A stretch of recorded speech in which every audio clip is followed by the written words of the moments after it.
Hey everybody, Jen Hatmaker here. Welcome to the show. Oh my goodness, how I'm so pleased to have you here this week as we are in the second episode of an amazing and fun and interesting and thought-provoking series with my friend Kelly Corrigan. I hope you loved our first talk last week about change. And this week, we're talking about something that is near and dear to both of us, friendships, okay? We originally had this conversation over on Kelly's podcast, and we loved it so much. We brought a few of those convos over here to our show, along with some brand new commentary from yours truly, because I just love talking to Kelly. I love how we are together.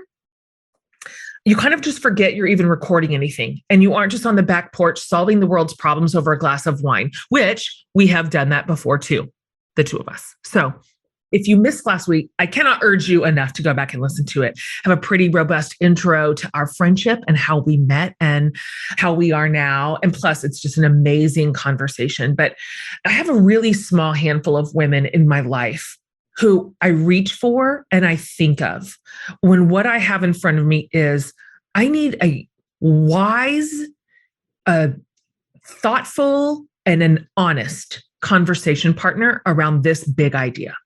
Or I need a partner whose work I believe in and respect, and that together we can bring our experiences and our ideas and our struggles, our failures, our lessons to the table without any degree of self-protection, right? Like I know that if we sit down together, what we will discuss will be beautiful and hard, and it'll serve our listeners. Kelly is one of those. And I'm telling you, I can hold them in one hand, the number of women that I would reach for. And she is, well, you'll just see. If you're new to her, if you didn't hear last week or you've not seen her work before, you'll see what I mean. I find myself so often, and we're like real friends. We're friends. And even then, inside of our friendship, when we're having a robust conversation about something, I find myself reaching for my pen to jot down little notes that something she's saying or a little phrase she is using, like she's my professor, right? Like I'm a student in her class.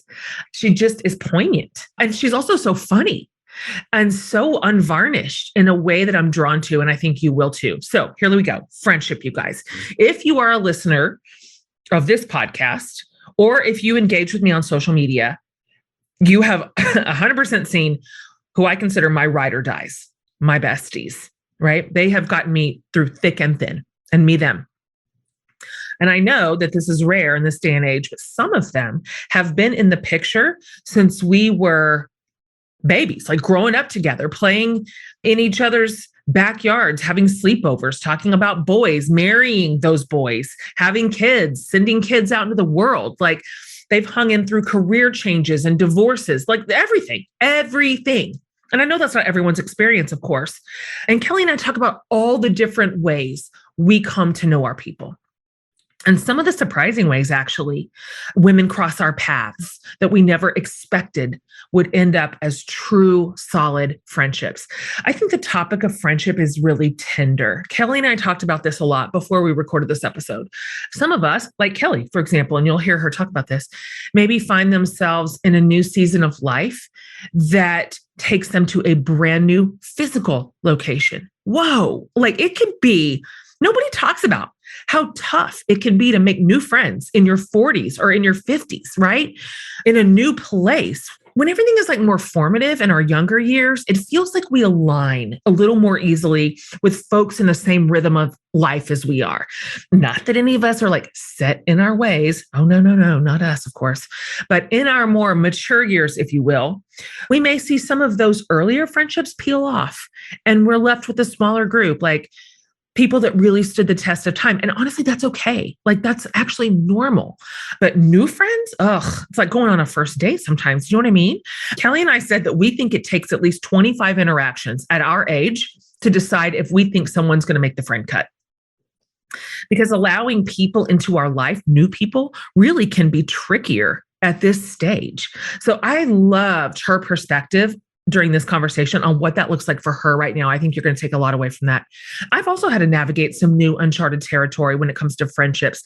This is another sort of test of time situation that I didn't expect to have to figure out, neither did they, which is what do my friendships look like after divorce? Right?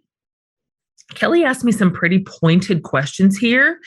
And I told her this is a whole thing I didn't even really know about until it happened to me, of course. When you have the whole couple friends thing down pat, I mean, we had that thing locked and loaded. What happens when you're no longer a couple, right? What happens when everybody else is a couple, but all of a sudden you're not anymore? So we get into that here too. Kelly and I even talk about how talking to our friends can absolutely feel therapeutic, but it's not the best idea to always put our friends in the therapist role. My friends have obviously heard it all, but it wasn't until I started talking to a real therapist that I realized I needed that professional voice to suss some things out for me that my friends, even though we think and suggest that we can fix things with a good mutual rant, which does feel good, and Lord, we need those. And they do know you better than anyone too. But a professional helps you kind of know yourself better. And they have the tools to facilitate the discovery of stuff inside your own heart and soul and mind and patterns that only you can really get to. And guess what? It makes you a better person and a better parent and a better friend to get to the bottom of that. So she and I talk about all that and more. We get real honest here, you guys, because as I've said, I know friendship in adult life is a tender topic. It really can be. Friends have the power to save us and they have the power to hurt us. And there are times in our lives when friends are abundant and sometimes that they're scarce. So Kelly and I are going to wrap our heads around all that and how we show up in it. And we are super glad that you are here for our conversation.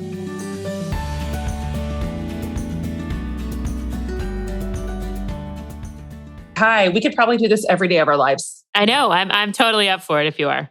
Yeah. We have nothing else going on. Right. We should be able to squeeze that in. So this week I wanted to talk about friendship. And okay. I feel like it's kind of an under-discussed topic. I do too. I think there's a lot of angles on it. Like, I think that there can be a lot of pain. I think there can be an incredible amount of beauty. So I remember like loving every page of Truth and Beauty, which is that great Ann Patchett book about her friend Lucy who died. And then, of course, I've written so much about my friend Liz, who also had cancer and died. But I also remember reading some books over the years that talk about like the trauma involved in friendship or the disappointments involved in friendship. And, you know, I'm the mother of two girls who are making their new friends in college. And of course, that involves so much, I don't know, like the dance of intimacy a little bit, you know, like how much am I going to show you? How much am I going to tell you? How much am I going to try to rise up to you?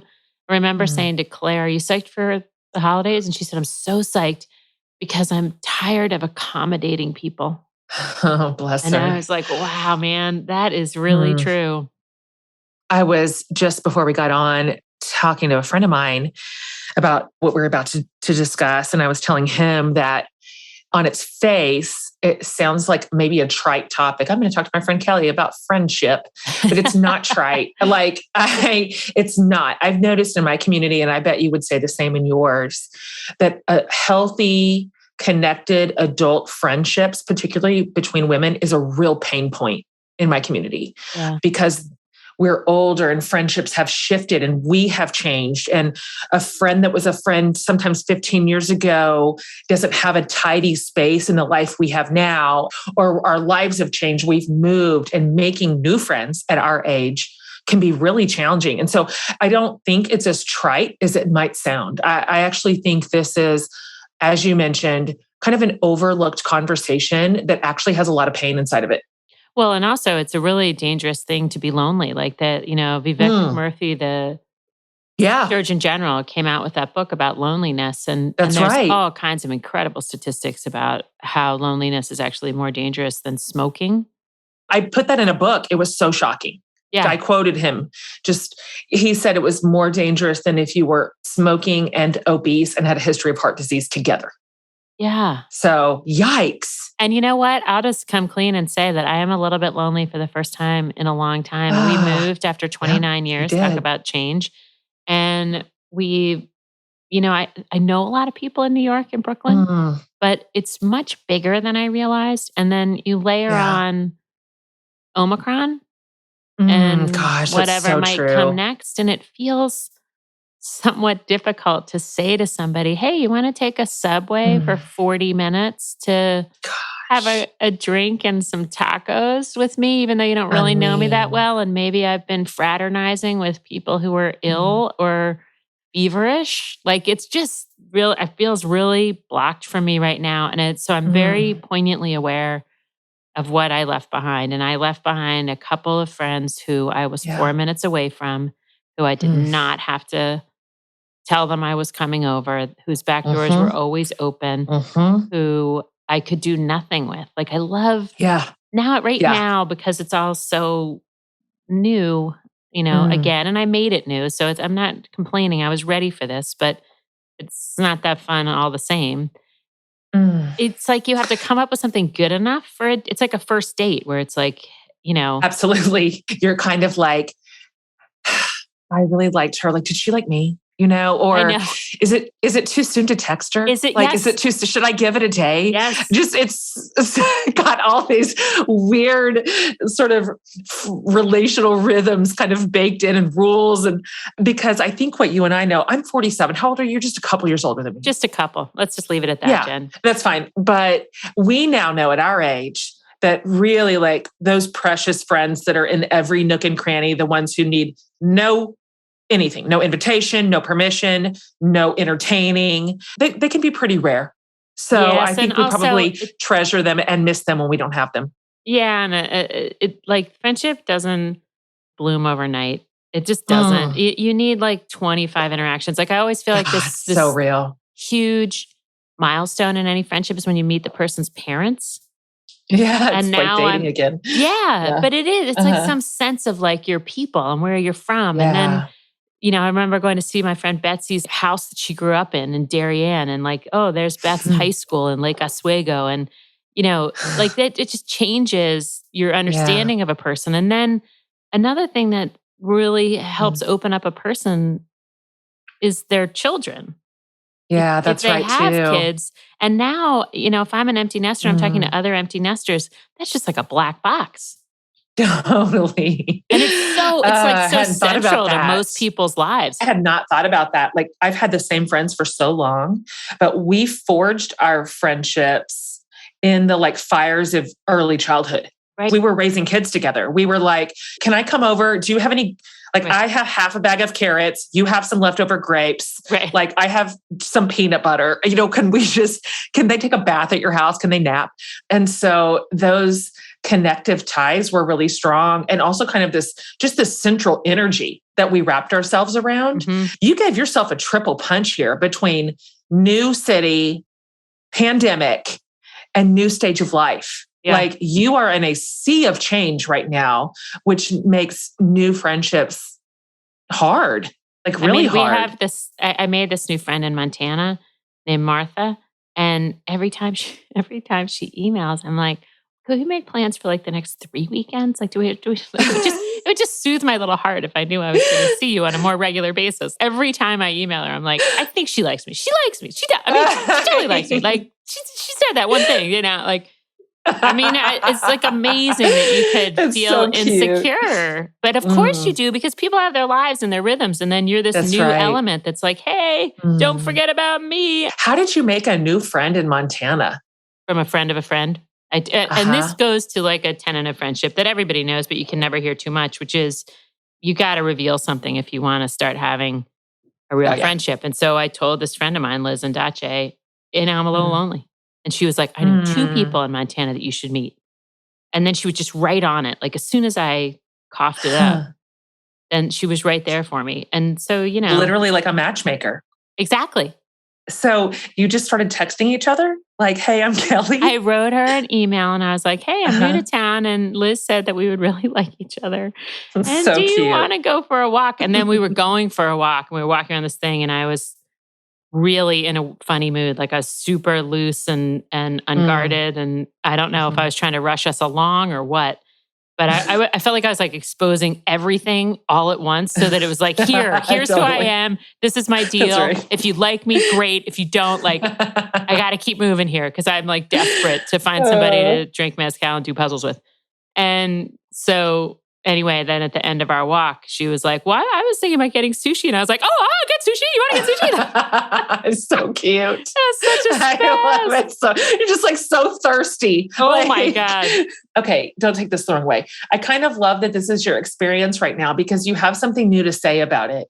You know, you'd lived in California for 29 years. That is a whole adult life. So Yeah, for sure. your relationships are baked in, your sort of social rhythms are pretty much baked in at that point. You've done like the couple friend thing that is its own category. Yes. Like you now have some new insight on being a grown-up lady who's got to rethink all this in a new place and in a new way, which is just going to be interesting to watch you navigate this. And I'm not at all surprised to hear that you just went hard, that you like absolutely went like all in hard. Like, okay, first of all, let me tell you, I'm a breast cancer survivor. I lost my dad. I can literally hear you rattling off your things. You must have had a couple friends that got all weird and squirrely when you guys got divorced. Oh, that's a weird thing.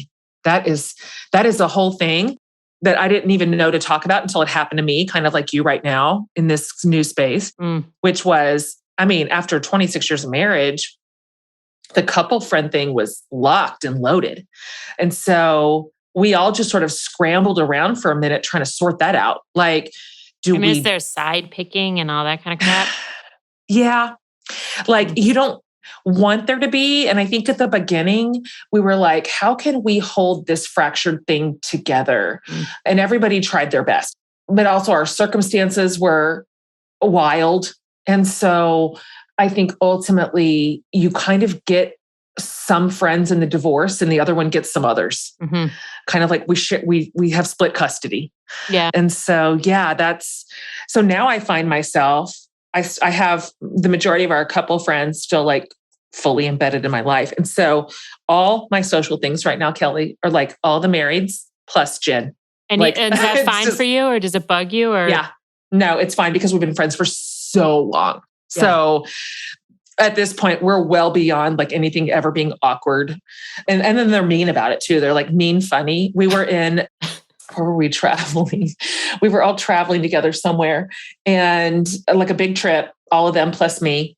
Oh, we were in Mexico and we had a table, like a great restaurant for dinner. And it was like seating for 9. And so Trey, my friend Jenny's husband, was like, because it kind of made for awkward seating. We kind of had to shove a chair in somewhere. And he was like, Jen, this would be so much easier if this was a table for 8.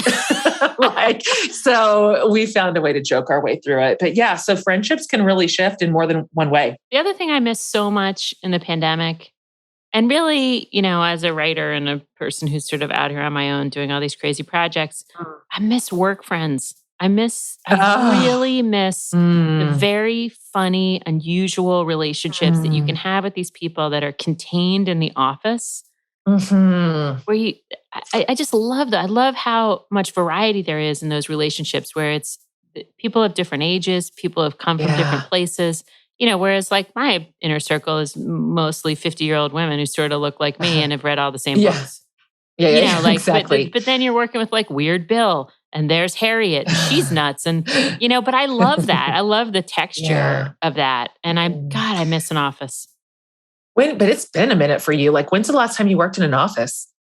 Well, I mean, I've done so many projects. So sometimes when I'm working on a project, I can do it with 2 or 3 other people around a table. Or, I did this charity thing for 10 years with this group of great women. And we met every Tuesday. And it was just like always kind of a kick. Like it was, we got our work done and then we started cracking jokes. And it was just like a good time. It was a good rhythm. I like that. I like the appreciation you're showing for some of the spaces where friendships can be surprising, where they're not just the ones we choose or we seek out, or the thing that we have in common is so obvious that we're just bound to be friends. Like some of those are the most interesting people that come into our lives. Because we tend to self-select based on our own personal itinerary. Like I'm the same. Like my friends are, we're all the same person, essentially. We just live in different houses. Right. Yeah, we like the same things. Where our ideologies aligned. We're all our trade humor's the same. Yeah. For sure. We could trade closets. So it is valuable when people come into our lives that we would never select or necessarily choose, or that our paths wouldn't cross in any other way. And yet there they are, interesting, quirky, vibrant, making us think new thoughts, making us laugh. Yeah. I love those. Parents, we can all use a little help from our friends. And parents of tweens and teens, if you know, this is especially true because they're maniacs. God bless them. This particular age group has its own set of challenges and bumps and roadblocks to navigate. And it all just feels like a lot because it is. That's why I developed a me course to guide you through this season that's jam-packed with my greatest learnings over the years and practical, actionable steps forward. Okay, and I brought in a friend and shame-proof parenting expert, Mercedes Samudio, for this course to help us do it all without shame, because we know the feeling of parent shame is a real and debilitating thing. So we're going to cover how to establish healthy communication, what to do about codependency, which may not be what you think it is. So much more. It's all in here. And I can tell you a lot of my personal stories of my successes and failures as a parent, having done this 5 times now. We've also packed this me course to the brim with so many resources to help you parent your kids in the healthiest, most connected, non-shaming way. And not just non-shaming for them, non-shaming for you. So if you have questions about parenting your growing kiddos, this is your course. When you register, you also get access to our private me course support community of beautiful humans just like you. We're doing limited time pricing for the parenting me course. You can save $20 with the code parenting20 at mecourse.org. We're also doing a bundle deal for all 4 of my current me courses for $138, which you guys is half off. That's the most incredible deal. The other 3 me courses are finances, simplicity, and habits. Okay. Your code is 4-course bundle, the number 4, 4-course bundle at mecourse.org. That's mecourse.org.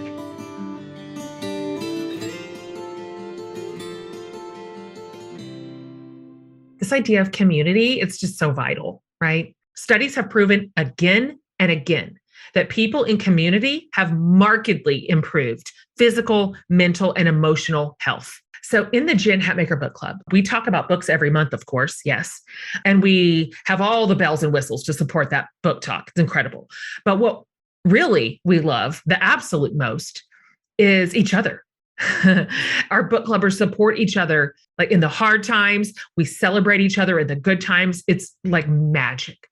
These are real, authentic, genuine connections that happen in our private face group, but also in real life. You guys, we have local chapters in cities and towns across the entire US where members have cultivated, I kid you not, lifelong in-person friendships. They found their people. The sharing and caring that goes on in this community is just breathtaking. And you wouldn't believe the beauty that lives inside of this group. We want you to find the community and connection we all need.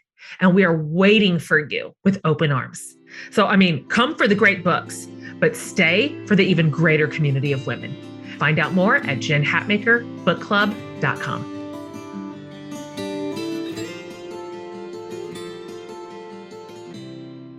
The other thing that's been nice about the kids going to college is that has reconnected me to a bunch of people. Oh, tell me more about that. I got that phrase from you. Yeah. So Tracy Tuttle, my college roommate who I traveled with for a year and who's like a sister to me, she lives right near Georgetown, and George is at Georgetown. So that's been a super fun surprise thing where I'm seeing her, 2, 3, 4 times a year. And the more adult version of Georgia is getting to know Tut, and that's fun for them. And they have their own vibe. So true. And then I think next year, 3 or 4 of my friends have kids going to Virginia next year, which is where Claire is. It's so great. I love that because then you get to plug back into a system that has some muscle memory, but you plug back in as the you right now. And then you automatically have this shared life experience. Our kids are in college. We're the people who have kids in college. That's a category. So you get to both pull from your own history and also make new history. Those are some of the best. Yeah. You're not exactly starting from scratch. Yeah, but But also it's so cool to, if you can remind yourself to let them reintroduce themselves and let them be different than how you remembered them. Well, I'm laughing when I think about you plugging back into college relationships because you were a wildcat. So like now you work for PBS for God's sakes. Like people change. So I know. I think that sometimes when I see great. those outer, like the guys, I ran into this guy, Pat Sanderson from Richmond, who, I mean, I partied at his fraternity a whole bunch in college. And I saw him at Parents Weekend at UVA, and I thought, oh God, this must be such cognitive dissonance for you. You must be like, who are you trying to kid with like this public media that you're trying to pull off? Like, oh my gosh. I saw you. I know you. I picked you up off the ground, you sloppy thing. They'll pull you back to when you were 19. That's right. That's right. So my reading, I'll go first if you want today, is actually about Tracy Tuttle. And it's from Tell Me More.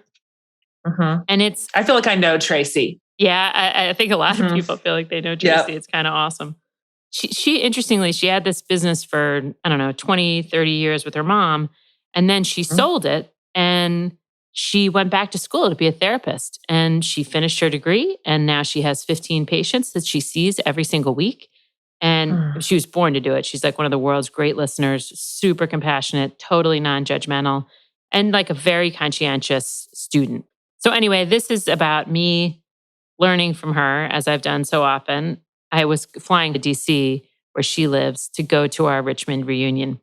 I had just landed at Dulles. Tracy Tuttle, my freshman year roommate, picked me up.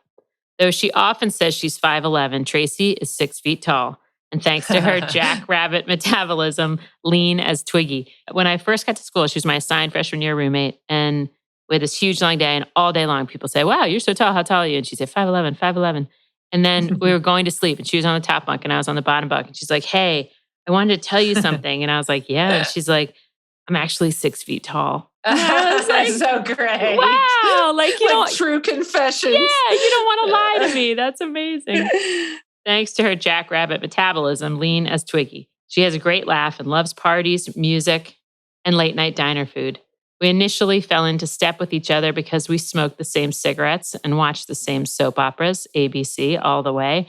By the end of orientation week, although we shared not a single physical feature, Tracy and I were so often together, people started calling both of us Trelly rather than try to work out who was who. I threw my roller bag into the back of her minivan and settled in for the 2-hour ride to campus, where we would be reminded of inane drinking games, a band called the White Animals that we worshipped to the point of tears. And thanks to a run-in with the 5-year reunion kids who invited us to play beer pong and thought we were adorable, our age. Traffic-wise, 2 hours would become 4, but we had a full conversational agenda. Tracy was selling her real estate business after 20 years. We had both just seen Birdman, so there was that to untangle, and we were mothers.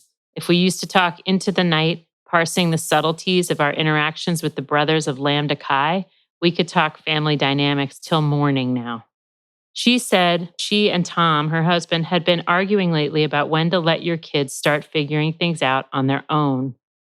He's so into them being independent and solving their own problems. Tracy wanted to agree. Backing off sounded so good.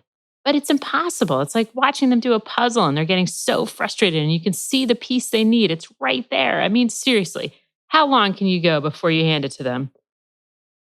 Even though it makes them feel stupid, even though it takes away all the fun of finishing something on your own. I admitted that I can't watch the girls climb a tree without telling them where to put their foot next. I can sit on my hands for about 8 seconds. When they tell me about a problem, which is rare and getting rarer, I can think of 5 things they should do before they finish their first sentence. Right, Tracy said, but then there's that whole weird thing where like half the time it's not even about what they say it's about. So your advice is totally wrong because you don't even understand what the real problem is or what they're asking for. Yep. Lately, Tracy went on, I've been trying to get them to just keep talking, to tell me more and more, Tracy said. I say, what else? Go on. Is that all? And while they're talking, I try really hard not to jump in or cut them off. Like recently, Billy had this coach. Hand to God, before she could get into the story, Georgia called bawling. Fairly early on, Edward and I had it in our heads that Georgia was the picture of confidence, confident to the point of being argumentative. And in certain circles, she was. For example, in the circle that is our family. With us, she was a vocal and often victorious self advocate. We'd seen none of the classic indicators of trouble eating, sleeping, homework, like a champ. But at school, in a circle of sixth grade girls, there she was getting bounced around and she didn't like it. So combine my outdated rap on her, kiln dried, when her preschool teacher referred to her as fierce, with my total lack of access to her school self, and you'll understand why I thought it was a wrong number when I heard an 11-year-old blubbering into my phone. Mommy, I hate sixth grade. It's not fair, and everyone just lies. I have to come clean here. Something terrible happens to me when my girls cry. More so now than when they were infants and I was able to remind myself that crying was their only method of communication. I didn't like it back then, who does? But aided by what Edward dubbed a red lobster pour of icy cold Sauvignon Blanc, Yeah. each evening at 5, I managed. Now, crying that indicates existential pain, the possible onslaught of unhappiness, isolation, despair, that kind of crying is more threatening to me than a lump in my breast. It's like being skinned alive. With Tracy beside me, I put Georgia on speaker. Everyone's turning on me because they say I was mean to Piper, but I wasn't mean to Piper. You must have said something, I wanted to say. Her school's most recent life skills newsletter emphasized personal responsibility. Maybe if I could get her to see her own error, we'd be one step closer to resolution. But Tracy whispered, let her get it out. Tell me what happened, I said. I didn't say anything, even though Piper has been really mean to me like 10 times. Tracy looked at me with raised eyebrows. Just say it back to her, she mouthed. So everyone's mad at you about being mean to Piper, but you weren't. Right, Georgia said. And she was mean to me. Tracy nodded. Do it again. Piper was mean to you, and you're getting blamed for being mean to her. Yes.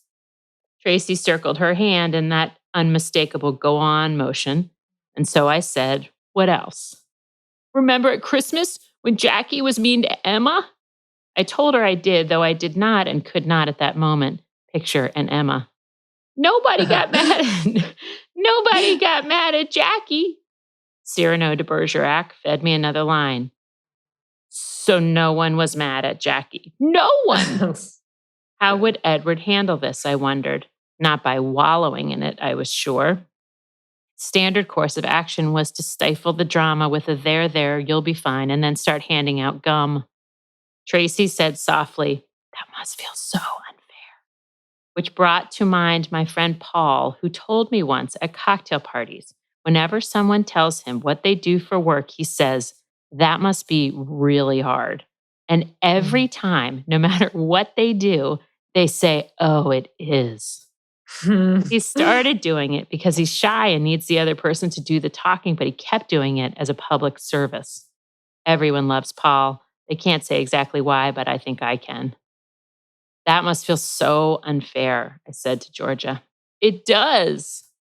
I assumed we had exhausted the facts, but I wanted Tracy to see that I was getting it, so I asked, is there more? Georgia practically came through the phone. Everyone is protecting Piper, but when I need protection, there's nobody. Why isn't anyone standing up for me?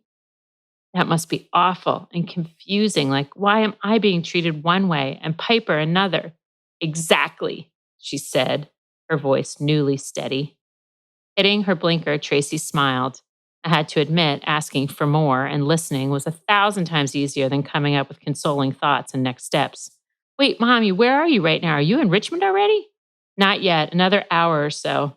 I opened a can of Pringles. Oh, that's good. Well, I have to go. Have fun with Tracy Tut-Tut, she said before hanging up.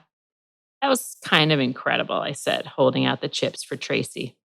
You know you're doing it right when you hear the word exactly, Tracy said.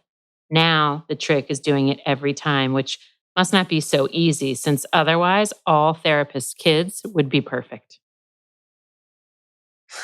Right. It's so good. I love that essay. I mean, she's just so wise and she's so patient and she has so much faith in in what she knows to be true, like she's kind of unyielding. She doesn't crack when it starts to actually go down. Like she really pulls the levers that she knows are wired to the right thing. Her, of course, sage advice, which I literally just used on you a minute ago, it rubs so hard against my instincts. So hard. I'm a fixer like you, and I'm smart at fixing. I'm so good at it. And if everybody would listen to me, but I've been in like really serious therapy for the last year and a half, just working through all of it. Yeah. And part of it has been my kids suffering, which like me, okay, I can handle this. My kids suffering, I just put me under. Right. I just thought, this is too much. This hurts too much, and I can't fix it, and I can't get it right. I kept telling my therapist, I can't get this part right. I can't parent right because it's still here. Like I just felt like I must be missing the formula, or else everybody would be better by now. Do you have a friend who would say to you, Jen, like who would be able to break that spell for you and like take you by the shoulders and say, Jen Hatmaker, stop it. Like this is going to take time. I do. And it tends to be people who've gone slightly ahead of me in a similar lane. Yes. And my therapist handed me a metric that I now get to like fall back on, which has helped me because I wanted to solve the problem. And she was just like, oh, the problem is this isn't a solvable thing. It's not fixable. It's not in your power. So she's like, your problem is your perspective. She said, sad is not bad. Mad is not bad. Hard is not bad. And so she taught me how to just sit down next to sad, bad, hard and just say, yes, it is. I feel the same way. And literally the best we can do right now is just to be like, we're in this together. Right. That took a Herculean effort to just let that be the period at the end of the sentence where I didn't even then come in, but also these three things might help, Right. Right. It's interesting to talk about therapy in the context of friendship because I've heard said many times, like, I don't really need a therapist. I need just great friends. Like my friends and I talk about stuff all the time. Do you feel like there's a special and important and unique role for a therapist that even though you have deep friendships where you feel free to talk openly, that it wouldn't have sufficed? That's a great question because I also know the absolute power of the friends that are like sisters, how they come around you in crisis or in tragedy and what they have to offer you in that moment is so special and unique to what they can do. My friends kept me breathing last year, but in my experience, my therapist got to a portion of not just my psyche, but my patterns that she had the expertise to reach. Like I consider myself self-aware. But the ways in which she was able professionally, psychologically, to hold a mirror up to me and say, can you see this thing you're saying? Like, can you see this thing you're doing? Or this is a pattern you keep repeating. Or I hear you saying this and what's under it is this, was just something that I needed a therapist to do. Like I wanted my friends to rage and drink wine with me and volunteer to watch trash TV when on the days it got too much and whisk me away for like nights away. And they did that with absolute like gold star behavior. But I needed a therapist who wasn't there to be my friend, who was there to say, some of these things belong to you. This is yours to work out. And if you don't, you'll just trot it right into the next relationship. And I'm like, first of all, that's mean. And that's not what I pay you to tell me. Like, I am paying you to tell me that I am perfect and innocent. Lady. Yeah, exactly. So I am a big fan of therapy. I've just seen it make such a difference in people's lives and in relationships and in my life personally. And so the other thing there's something there. There's hardly, I mean, I feel like I'm in some pretty deep friendships. I can't really bring someone to mind that I would feel comfortable talking to for 1 hour a week just about me. That's so true. For like a year.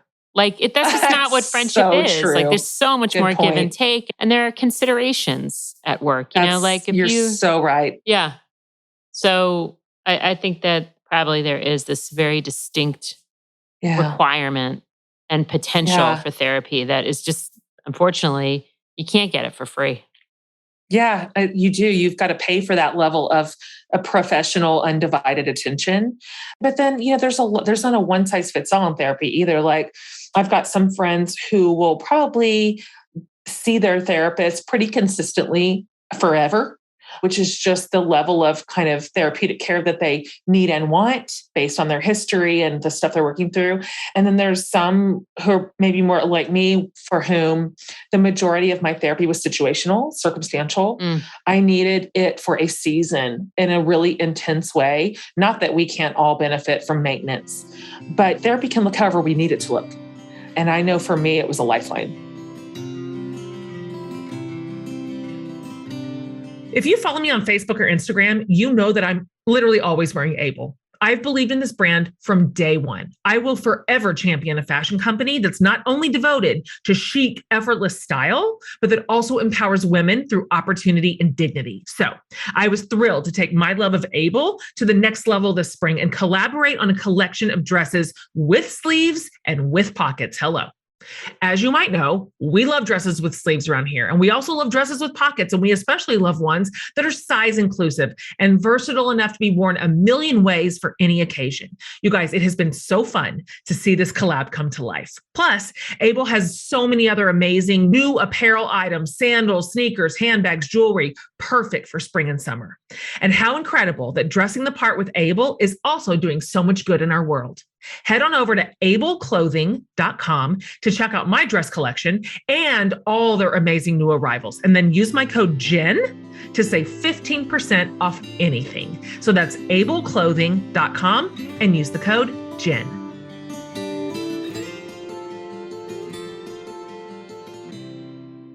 Another thing about friendship that's interesting is who fills what role? Like, who do you want to talk about your marriage with? Who do you want to talk about your kids with? Who do you want to talk about your job with? And I feel like I've just recently found my perfect professional women friends where I can really, I have a lot to offer them, and they have so much to teach me. And I didn't even know that I was missing that, but it's really nice to talk to somebody else who is climbing a hill. I love to hear you say that. I have that group. I have a group of friends. There's 6 of us, and our careers are real overlapping. We're very ancillary in our spaces, and none of us live in the same place, and we've been friends for a decade. And we do a whole thing on Voxer on the regular. I mean, for 10 solid years. And we get together at least once a year, every year, usually the first week of January. And so that is life-giving when you don't have to explain your weird job, because you and I have weird jobs. Yep. And nobody needs an explanation. Everybody understands the pitfalls, the landmines, the stuff we hate, the stuff we love, and you just get to get after it. I don't know if I could do without it. That professional understanding and friendship is so special. And I think of that as my mastermind group, in addition to being genuine friends. I mean, when you really connect with other women around your careers and your work, 100 other things slip in the side door. I mean, all of a sudden you're talking about parenting, right? I mean, there's no end, there's no good boundary there at all. Yes. And also, I mean, I'll never forget my friend Mary Hope telling me how much money she made. I went in the next day. I was like, I needed a raise. I've been stupidly underpaid without my consent or understanding for 5 years. And thank God she told me and I really love that. Explained it. It was this is what I make in my compensation. This is what I make in bonuses. This is what I make in stock options. I'm covering insurance for our family. So there's those kind of soft payments. And anyway, I was like, wow. This is essential. And you could just call that a metaphor for absolutely anything, That's a certain level of friendship that's really, really special. And we owe that to each other. I wish this was more celebrated in the circle of women. I wish we were less hung up on being that gut level honest with one another and making sure that our sisters are getting a fair shake and that we are looking out for each other. I think that women have so historically scrambled for and fought over the only 2 seats at the table we've been allowed. Yes. That we just claw each other to death trying to get one of the seats. And I've never liked that approach. I'm like, what if, by God, we just banded together and shoved more seats to the table? That we lift one another up and we pull up new voices to the conversation and we elevate one another. And all of a sudden the table looks different because we saw to it. I'm just you committed to that. So understand the fear of like, God, if I got all the way through this tiny little hole in the system, like I don't want to make any trouble. Like I just want to keep my spot, But I do. And then this idea of competition. Like I don't want to feel like if I elevate another woman, not only will she probably succeed, but she may pass me by. She may take my spot. We've been conditioned to think that we are in a space of scarcity, yes, in a community of women, that if you take your spot, it's going to displace me. But that's just not how the world works. It really isn't. We're just going along with these rules we've been handed, but they're just on paper. Like they really are. They can be changed. They can be reversed. We're pretty powerful together, women. Really powerful, actually. And I think a lot of men are scared of us. And I don't mean that, I'm not a hate man type. Neither one of us are. But in places of power and position where women tend to turn on each other as competitors, as opposed to like raising each other up as sisters and colleagues, I actually think we have a lot of agency over how those systems function. Mm-hmm. Mm-hmm. Yeah, I do feel like it's not quite as scary as it once was. To, kick the door open wider and say, like, what about this person? What about that person? And if all the people is so boring. It's so boring. Enough.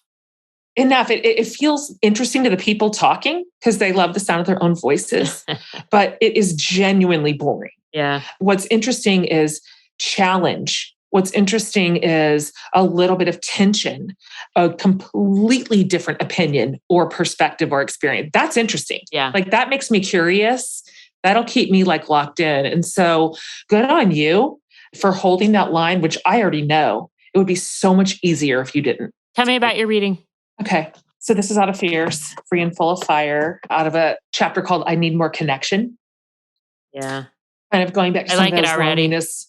Yeah. It's those loneliness statistics that you referenced earlier, that it's so catastrophic for our minds, our souls, our bodies, and our longevity. Like genuinely, we need connection, but it's a hard thing to say. It feels a little embarrassing, like humiliating, even like I should have it by now, or everybody else seems to be doing better, or why am I the only lonely person?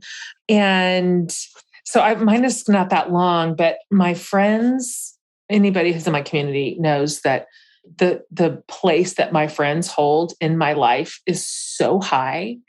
I just think when I'm at the end of my life and I look back on it and try to pluck out the true highlights, like this is really what matters in the course of a life. My relationships with my friends will be literally in the top 2. And what they've meant to me over the course of, I've been friends with some of these people for like 23 years. I just wrote like a little tiny story about them, and it's not that long, and it starts out like this. My 2, and now I would add 3, when I wrote this. My 2 best girlfriends and I live within 45 seconds of each other. Jenny, Shauna, and I have around 20 million shared memories. As I type this paragraph, we're at the lake together and I'm upstairs writing while they are downstairs painting the walls after organizing my closets. We made a sunset happy hour date for 5:30 on the deck because I always feel like I need a prize for doing my job. Like, where is my gold star for doing the normal work I am paid to do? Oh my God, thank you. That's the Enneagram 3. We have traveled the world together on points and miles and rewards, employing a very, very tacky tradition. In every place we visit, we buy matching sweatshirts with that city's name on it. Oh my God. Now, Good people of style. I do not mean trendy sweatshirts that look cute over leggings or paired with skinny jeans. We hunt for the ugliest, most ill-fitting, obnoxious sweatshirts we can find. We prefer to buy them in a gas station or from some sketchy street vendor. They must absolutely scream tourists. We like to get them 3 sizes too big since they will shrink in half upon washing like $5.99 sweatshirts do. Although not required, it delights us if either the font or the entire thing is somewhere between loud and fluorescent. We will not purchase if there is not one for each of us, for they must be matching, or what is even the point of traveling? Then, and this part is crucial, we wear them while still in that city, all 3 of us. Our husbands love this, except the opposite of that. Our crown jewel was getting our names screen printed in Greek while in Athens, which we then wore on our bike tour. We do this unironically and with no shame. The rule is we shall not explain ourselves. No side wink to our waiter. No, we're just being silly comments to our guide. No explanation of our matching double extra large coral sweatshirts that say, I love San Francisco while at dinner in the Bay Area. Oh, come on. I know. There's your little nod. We stand by our fashion choices with great dignity, like 3 gaudy Queen Elizabeths. Our friend Amy traveled with us to Seattle once. And months later, while organizing our church's garage sale, Jenny found the matching fire engine red sweatshirt we forced her to purchase in one of the boxes, marched over to her with the orphaned souvenir in hand, and in a low, terrifying voice said, "Explain yourself." The sweatshirts are forever. I don't know why I even have to explain this.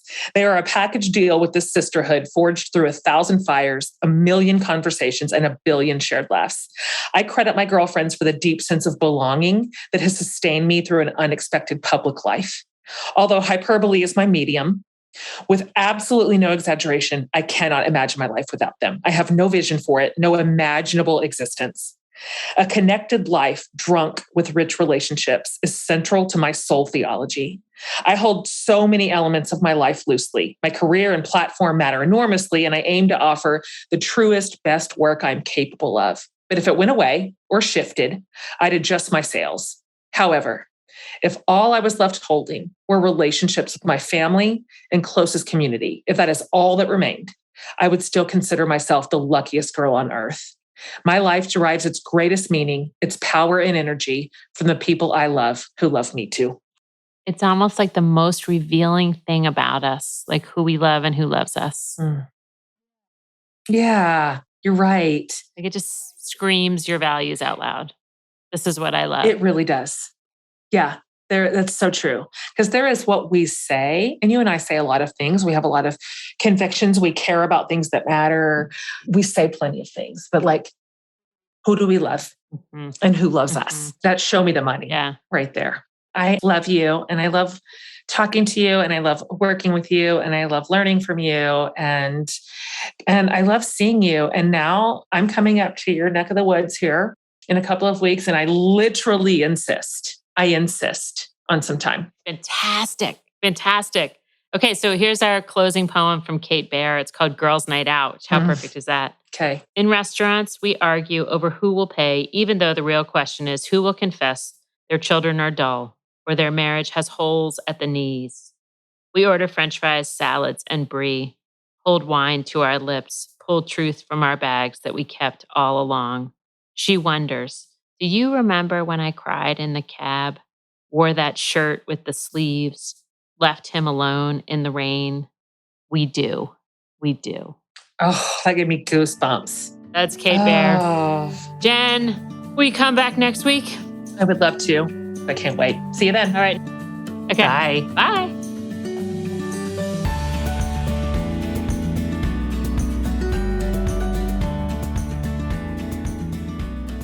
Hey, everybody. Jen here, dropping in with a real quick announcement that we're super excited about.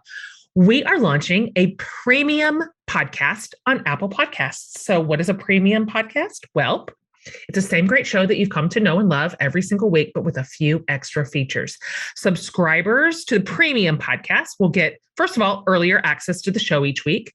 Also, all of the shows will be commercial free. And finally, we'll have some really great exclusive content from yours truly and extra bonus episodes featuring a variety of amazing guests as well. And all of this goodness starts on Apple Podcasts on July 19th. So head on over to For the Love with Jen Hatmaker podcast channel on Apple Podcasts and hit subscribe. It's only $2.99 a month for all these great features, early access, no commercials, and exclusive bonus content. You're going to love it.